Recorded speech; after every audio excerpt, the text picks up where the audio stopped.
नमस्कार, मी विनया रवनाथ जाधव, जिल्हा परिषद पूर्ण प्राथमिक केंद्रीय शाळा भागावडी नंबर 1, तालुका राजापूर, जिल्हा रत्नागिरी या शाळेत शिकणारी इयत्ता 5वीतील विद्यार्थिनी आज आपल्या पुढे शिवजयंती निमित्त माझे काही थोडेसे मनोगत मी आपल्या पुढे व्यक्त करीत आहे।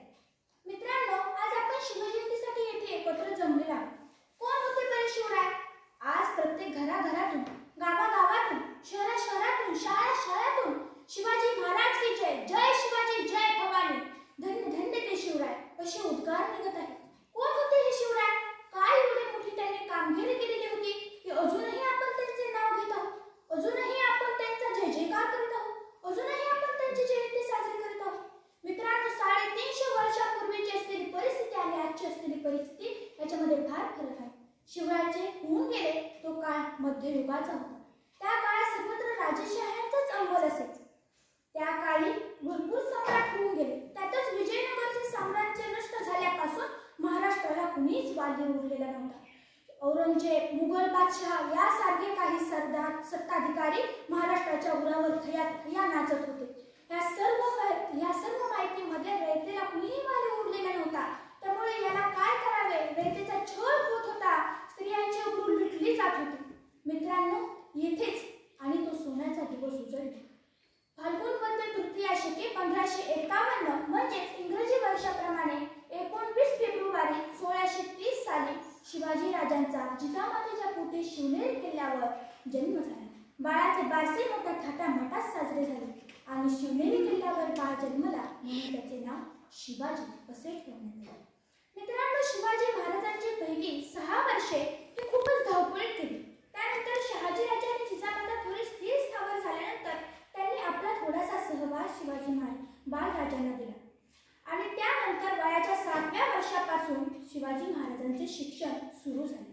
त्यावेळेला काही आपल्यासारखे शिक्षण होते, गणित, मराठी, इंग्रजी हे विषय शिकले की झालं शिक्षण, असं त्यावेळेला नसायचं। घोडदौड, भालाफेक, कुस्ती, गणिमिकावा कसा करावा, लुटूपुटूची लढाई कशी खेळावी हे सर्व शिक्षण त्यांना घ्यावे लागत असे। वयाच्या 12व्या वर्षापर्यंत त्यांनी हे सर्व शिक्षण अंगीकारले आणि त्यानंतर शिक्षण पूर्ण झाल्यावर त्यांच्या मनात स्वराज्याचे वारे खेळ फुलू लागले होते।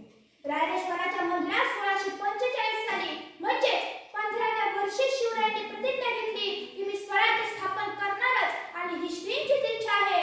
म्हणून शिवाजी महाराजांनी प्रतिज्ञा घेतली आणि ती शेवटपर्यंत पूर्ण करूनच दाखवली।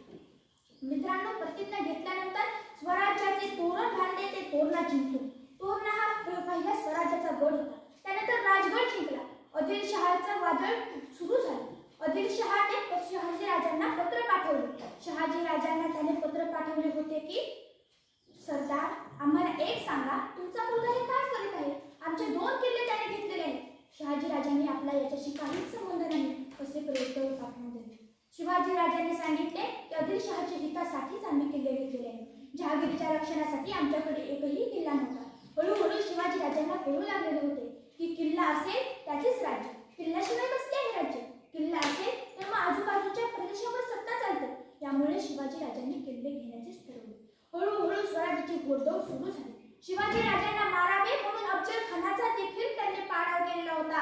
अफजल खानाचा वध, शाहिस्ती खानाची फजिती या 2 प्रसंगांमधून आपल्याला समजतं की शिवराय हे गनिमी काव्याचा वापर करायचे, शिवराय हे युक्तीने लढायचे, कधी कधी शक्तीने लढायचे, हे आपल्याला समजून येते। मित्रांनो, स्त्रियांविषयी शिवरायांना आदर होता हे आपल्याला कुठल्या गोष्टीतून समजते? स्वतःच्या शत्रूच्या सुनेला सुद्धा त्यांनी मान सन्मान करून स्वतःच्या घरी पाठवलेले होते। यावरून आपल्याला शिवाजी महाराज हे स्त्रियांचा सन्मान करत होते हे समजते।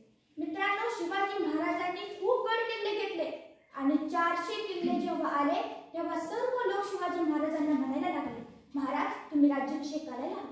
जिजामातेशी आणि आपल्या काही निवडक सवंगड्यांसोबत विचार विनिमय करून शिवाजी राजांनी राज्याभिषेक करण्याचा निर्णय घेतला आणि 6 जून 1674 साली शिवाजी राजांचा राज्याभिषेक संपन्न झाला।